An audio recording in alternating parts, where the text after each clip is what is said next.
দেখ মুহাম্মদ নামের এক পাগল আসছে, ওই পাগলটাকে তারা বড় বড় পাথর দিয়া ঢিল মারিয়া ময়দান থেকে সরিয়ে দেন। আউযুবিল্লাহ। এই কথা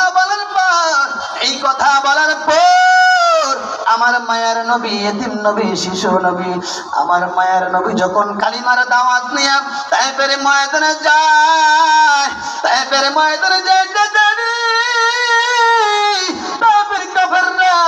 ছোট ছোট বাচ্চারা বড় বড় পাথর নিয়ে যখন চিটাগুলির মতো মারতে শুরু করলেন, আমার নবীর শরীরে পাথর গোলা পড়িয়া, আমার নবীর শরীরের কাপড় ছিদ্র হইয়া, নবীর শরীরের চামড়া ছিদ্র হইয়া পাথর গোলা কুস্তের ভিতরে ঢুকে যায়।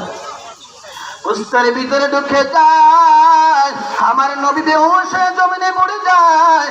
জমিনে পড়ে যাওয়ার পর আমার নবী যখন হোশ হয় আবার কাঁথাররা দাঁড় করায়, আবার পাথর মারে, আমার নবী আবার বেহুশ হয়ে যায়। আমার নবী হোশ হয়, আবার কাঁথাররা দাঁড় করান, আবার পাথর মারে।